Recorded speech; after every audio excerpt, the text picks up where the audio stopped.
Hola, ¿qué tal? Soy Gabriela Pérez Negrón y estaré platicándoles sobre las herramientas tecnológicas como agente facilitador del funcionamiento social en la adaptación de esta nuestra nueva realidad y la hipermediación.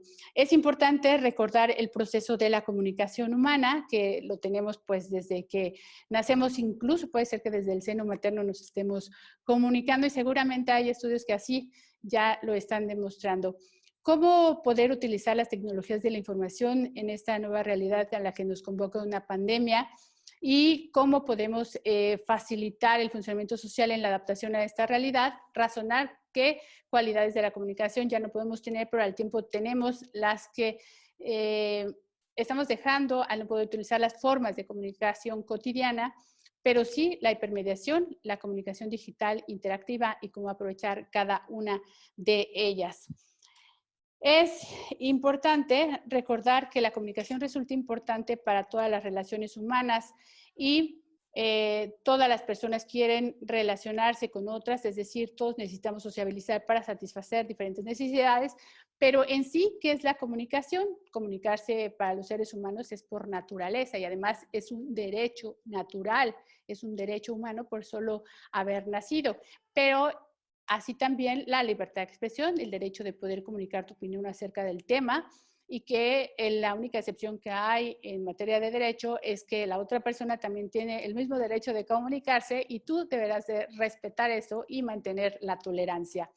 El derecho a comunicar de manera omnipresente, porque siempre estamos comunicando en todo el mundo, a comunicar de manera inevitable, porque siempre lo estamos haciendo, y además considerar que es imborrable cuando ya mandas un mensaje y que lo trates de borrar. Solo lo puedes disuadir, disminuir con un derecho de réplica, que es volver a explicar o tratar de corregir. La comunicación es continua, es dinámica, es transaccional y es verbal o no, y tiene historia y futuro. Y es además necesario considerar los niveles de la comunicación. Por ejemplo, el nivel intrapersonal, el nivel interpersonal y la comunicación en grupo pequeño y la comunicación en público. La intrapersonal es aquella que hacemos a nosotros mismos cuando tratamos de mantener la mente en blanco y que estamos meditando.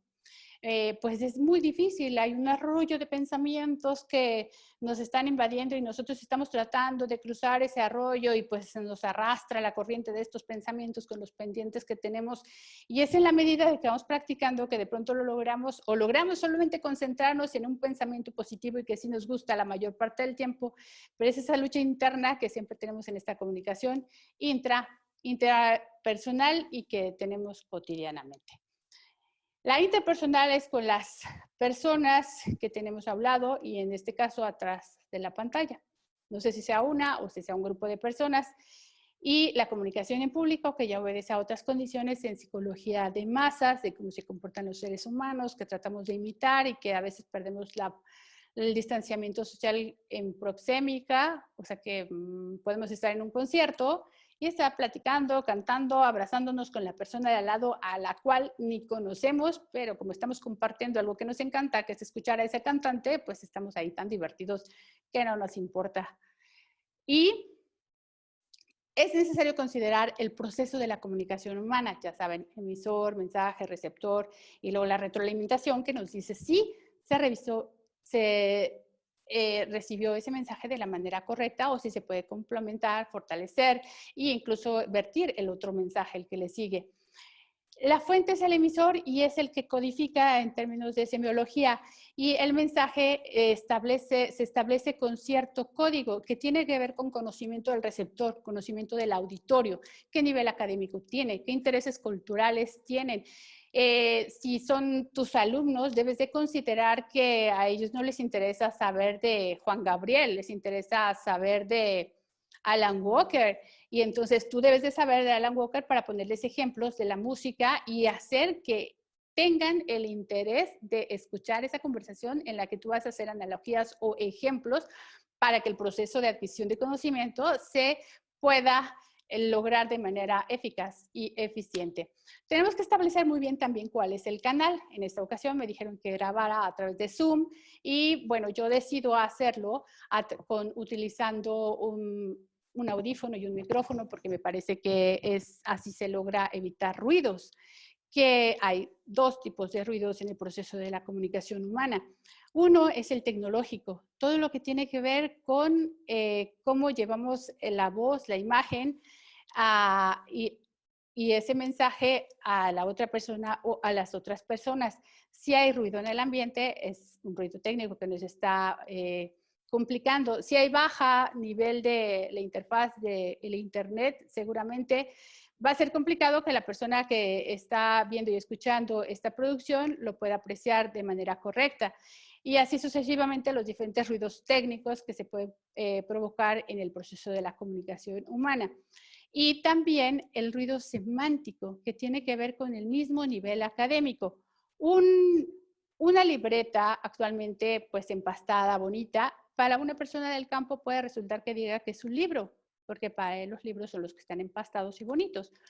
Pero es como el nivel de conocimiento de los datos, antecedentes y contexto de la persona que le podrá hacer o no eficiente la comunicación. La forma de saber si fuimos eficientes con este proceso de comunicación es la retroalimentación. Y eso tiene que ver cómo le llega el mensaje a la otra persona y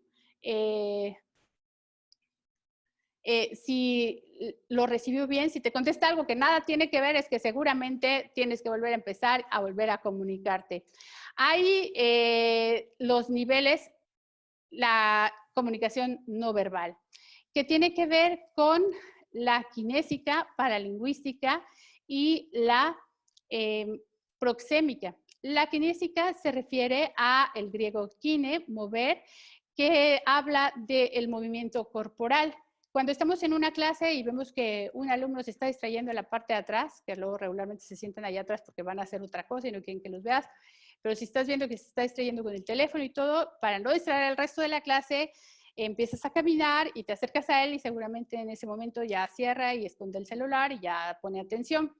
Y o para yo llamar su atención, pues hago un ejemplo o le pregunto al joven algo para llamar su atención. Y bueno, hay investigaciones que dicen que si nos vestimos de negro, hacemos que nuestra cara, las gesticulaciones y las manos pues puedan ser más apreciadas y que eso hace más eficiente la comunicación y que se mantenga la atención en este proceso de transmisión de mensaje. Y cabe destacar que hay muchos gestos que ya tenemos connotados, que tenemos todos entendidos, como es el guarda silencio, el de me da la cuenta, por favor, el de asentir o negar, que eso no está bien. Y hay otros que tenemos menos codificados con el total de la población, que son como cuando vas a reprender a tu hijo y te le quedas viendo y él ya lo tiene claro, que cuando tú le pones esa mirada quiere decir que ya tiene que obedecer esa instrucción que de seguro ya tienes 10 veces que se la diste. La paralingüística es la calidad de la voz y vocalización. Es incluso si haces sonidos como llorar, gemir, hipo, toser, así de, sí, entonces el joven hizo, ¡achú! Y bueno, como sea, son adornos en el proceso de la comunicación que sirven y que llaman la atención cuando quieres que estén atendiendo a este mensaje. Y los calificativos vocales tienen que ver también con la paralingüística. Si hablas fuerte, si hablas más bajo, si hablas más rápido y vas el mensaje con comunicación como que mantienes un ritmo. Que si hablas lento, porque las personas cuando hablan muy lento, pues es como muy cansado estarlas escuchando y entonces uno tiende como más a relajarse y entonces te empiezas a dormir.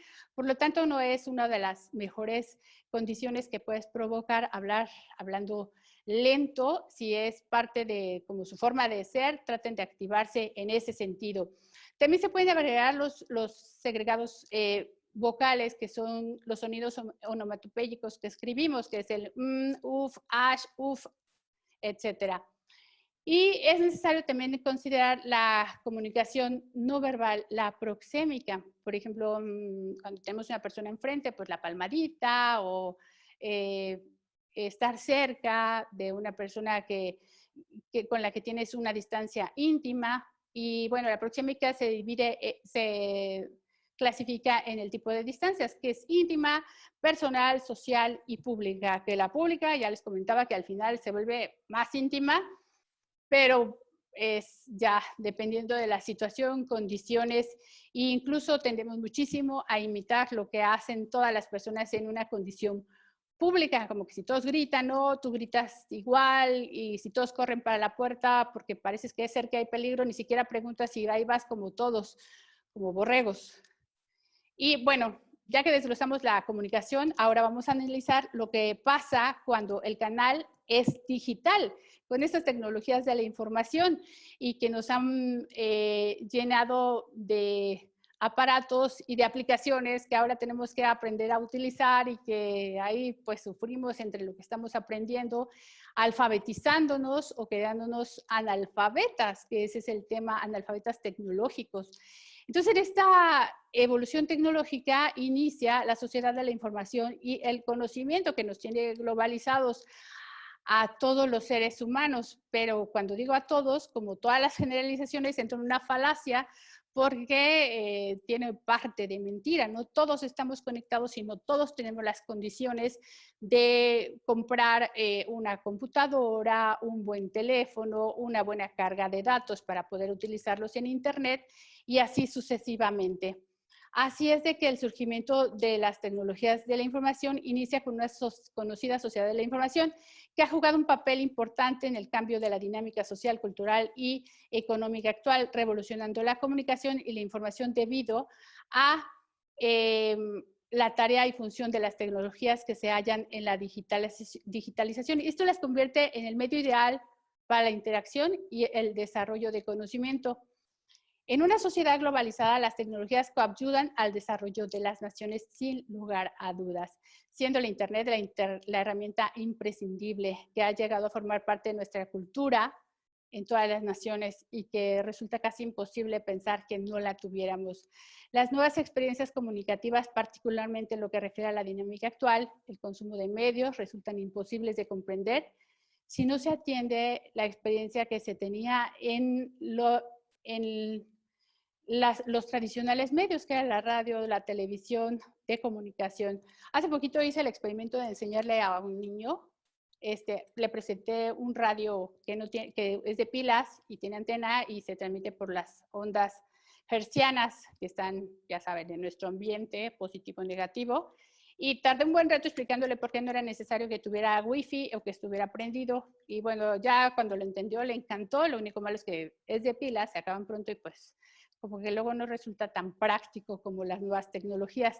Y es un buen ejercicio tratar de explicar eso porque nos hace mucho reflexionar sobre lo que estamos viviendo y que de pronto nos vemos inmersos, pero nunca hacemos un alto para considerar que en realidad ya no tenemos ese proceso antiguo de comunicación emisor o esa comunicación personal, intrapersonal o grupal. Esto, por ejemplo, es una comunicación personal o interpersonal o es a un grupo, no lo sé. Lo que estoy segura es que es una hipermediación. Se va a poner en una plataforma, de esa plataforma se puede compartir o no. Quizás yo la comparta después en mis redes sociales y esa la van a ver un sinnúmero de personas que son mis amigos y seguidores y o no, y tendrá mucho alcance o no, y es parte de lo que ahora conocemos como este proceso de hipermediación en el que también se pasó al hipertexto, que es que nos podemos comunicar con emoticones, caritas felices, dibujitos, GIF y un sinnúmero de artilugios, de dibujitos o de técnicas o posibilidades, como lo es también el hashtag, o los trucos que hacemos para que ese mensaje lo vean más personas, que ahora parece ser que la verdadera comunicación es cuando logras muchos likes, pero en realidad eso era el objetivo y para qué lo necesitábamos. Un ejemplo de el hipertexto y la hipermediación, bueno, con el hipertexto y la hipermediación, los consumidores de la información en las plataformas ahora se convirtieron en productores de dicha información, que hoy en día somos todos los que interactuamos en los nuevos medios de comunicación, que algunos asumen el rol ya de productores. No se diga con el TikTok, que tiene unas facilidades de video que antes necesitabas hasta varias cámaras para poderlo lograr y varias personas, un set adecuado. Y ahora con un teléfono inteligente, un smartphone, podemos lograrlo y conectándonos a la aplicación, que además es gratuita. Con esta evolución tecnológica trajo consigo la comunicación digital, que no es más que un proceso de producción, distribución y consumo de recursos simbólicos, estimulados por las nuevas tecnologías de la información y la comunicación. Todos podemos considerar como las tecnologías ya nos permiten viajar en el tiempo y pareciera que así es, y yo siento que poquito falta para que lo logremos. Con este COVID y el confinamiento, nuestro uso de los medios de la hipermediación, pues obviamente ha proliferado. Encontré algunos datos y estadísticos de Digital 2020, que es una plataforma que se dedica a hacer estadísticas, análisis, y según su último reporte, entre sondeos, las personas en este confinamiento entre 16 y 64 años incrementaron el uso en 35% y actualmente, este reporte dice que 4.570 millones de personas se conectan ahora a Internet, lo que supone un incremento de al menos 30 millones ahora con la pandemia y este confinamiento. En marzo del 2020, el 59% de la población ya estaba conectada a la red de redes accediendo a uno o varios servicios en línea. ¿Cuántas pantallas hay en su casa conectadas al día? Es una buena pregunta. Creció el 8% entre abril del 2009 y el abril del 2020 para llegar a 3.81 mil millones de usuarios. Facebook, YouTube y WhatsApp son tan fáciles de utilizar y tan accesibles en datos, porque no te consumen muchos, que han reunido más personas juntos que la población de China, Estados Unidos y Rusia. El TikTok, pues es el boom de este confinamiento. Todo el mundo tiene TikTok y todo el mundo ya es un superproductor. Los niños, sobre todo, lo usan sin ninguna complicación.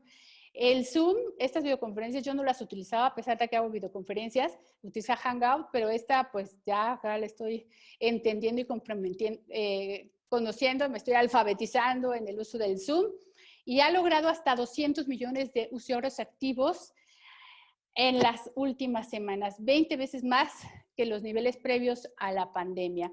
Y más de 700 millones de cuentas de WhatsApp y Messenger participan en mensajes todos los días. Estamos hipercomunicados. Y esto va a seguir y seguir y seguir, o sea, nos llega más tecnología. Es como cuando compramos un teléfono, el mejor, el generación 11, y al otro día sacan el otro y entonces el de nosotros ya se quedó viejo. Aunque bueno, ya sabemos, eso también obedece a estrategias de mercadotecnia para mantenernos cautivos, generándonos esa necesidad de consumo. Pero también es necesario en toda esta evolución considerar que no todos accedemos a la tecnología. La brecha digital se sigue haciendo más grande. Las gentes con condiciones vulnerables, que incluso para comer, para poder tener un techo, vivienda, se vuelven más grandes.